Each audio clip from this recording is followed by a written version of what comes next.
Good evening, Rams. Welcome to your Tuesday night show. I'm your host, Ren Wadsworth. Thank you for tuning in tonight. But these poinsettias do more than just look and smell great. Police are investigating a car crash that occurred on East Harmony Road on Friday that left one pedestrian dead. Moving down the I-25 corridor, 54 degrees in Colorado Springs and 58 degrees in Pueblo. The plain side of the state is going to be a lot warmer than the mountain side of the state, but that's to be expected. It's a new semester here at Colorado State University, which means new guidelines and protocols for COVID-19. Or does it? Earlier this week, this area was calm, but as you can see behind me, the land has been scorched, and here's the reason why. Dry pine needles and grasses. The coronavirus testing chain in Colorado has been ordered by the state to close immediately. The order came from the Colorado Attorney General after the company failed to comply with testing reporting requirements. After seeing that, it's really hard for me not to want to go out and adopt one right now. I might just have to do that. I know. I am craving to get a new kitty myself, but my cat at home, Bella Bo, I think she would hate a new sibling, so we're going to have to refrain for now. Two other topics brought up by Governor Polis were his efforts to lower the cost of health care and his praise for CSU's progress on renewable energy. The suspect reportedly stole a doorbell camera from the residence and is suspected of damaging property as well. It's early in the day, but as you can see behind me, people are already gathering in celebration of Independence Day. Reporting live from Memorial Park. I talked about it a little bit with Jake and Kenny, but we were expecting about 5 to 10 inches today. However, we only got about 5 inches and are expecting 3 more inches as we move into our night. Speaking of moving into our night, let's look at tonight's lows. So what are some of the goals or the overall vision of your campaign? Yeah, so we have 3 core values that we're fighting for. All right, Ren, you've convinced me about the nutritional value of these insects. Can you tell me that they tasted good? You know, I did have a taco myself, and I didn't notice any of the bugs in it while I was eating. Just a little bit of a crunch, and they were really spicy. I had some sriracha crickets, so there was a bit of a kick to them. No pun intended.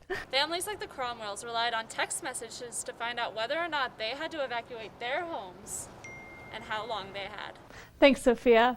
As the spring semester at Colorado State University reaches its halfway mark, how are students dealing with stress, especially when their spring break is still weeks away?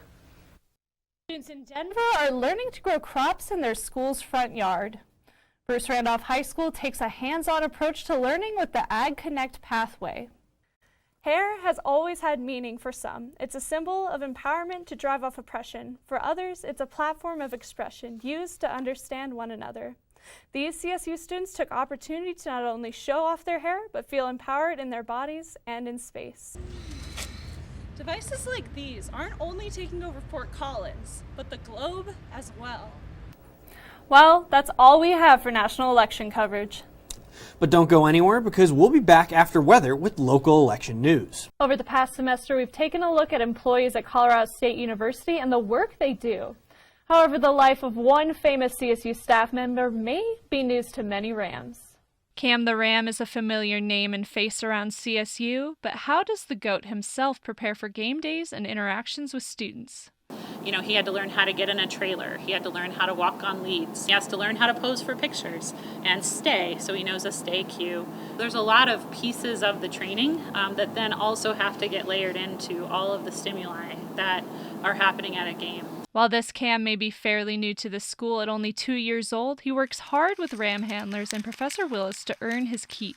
So he's working to obtain usually hay and oftentimes scratches and pieces of lettuce at events. Some may call Cam CSU's mascot, but Professor Willis believes that this title is unfitting and is working hard to change the narrative around it. You know, Cam has opportunities, and if he chooses not to take them, we pause and we wait, and we evaluate the situation, make sure he feels safe, and then offer him the opportunity to participate again.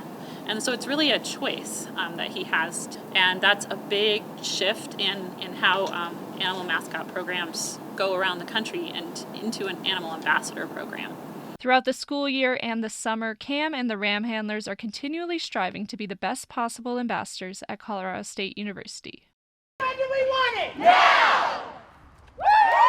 Over 100 students met on the Free Speech Plaza at Colorado State University to peacefully protest the college's administration. The group, called Call Out CSU, is challenging the school's stance and treatment of free speech on campus. And head speaker for the event, Ty Smith, believes there needs to be a change. There's been a lot of bias and homophobia and racism, etc. on campus, and so we kind of created it as a way of creating awareness for other groups that may not understand what we're going through as a community. Together, students and staff took to the streets of Colorado State. As they walked from the symbolic plaza to their ending point of the administration building, Call Out CSU supporters screamed exactly what they felt. It's unkind, unnecessary, and it's childish and has no place on this campus. The group aims to set up more protection for LGBTQ+ and trans communities, as well as minority groups on campus who may be negatively impacted by hate speech. I think as a community, we all definitely have to kind of stay together to create this better, brighter, and more inclusive campus. With this first demonstration, Call Out CSU is marching towards a more inclusive campus here at Colorado State University. Colorado State University student volunteers took shifts on the plaza, encouraging other Rams to vote in the November 2021 election. After Election Day, we're just reminding people to vote. Anya is one of those students. Colorado has an awesome direct democracy system, but there's still a lot on the ballot that's confusing, and honestly, it's meant to be confusing. You know, like even if you look at the Blue Book, so many of these measures are really dense and hard to read and hard to understand. So we're just out here talking to folks about these ballot measures to make sure that people know what they're actually casting their vote for. Students and members of the Larimer County community could vote on the third floor of the Laurie Student Center by the Aspen Grill. Voters could both register and submit their ballots on the same day. This year, Coloradoans submitted their vote on Amendment 78, which required state spending to have a public hearing, and Proposition 119 and 120, which dealt with taxing retail marijuana establishments for state funds and lowering tax rates on multifamily properties in the state. I know that our voting system isn't perfect, and a lot of times it feels like it's sort of like trying to make sure that students can't have a voice in politics, which is so frustrating because I know that young people care about what's going on in this country, and voting, especially in state and local elections, is just the best way to make that happen. As the time to vote in Colorado ticks down by the hour, more and more Rams filter into the voting booths, encouraged by volunteers like Anya, determined to keep democracy alive at the school.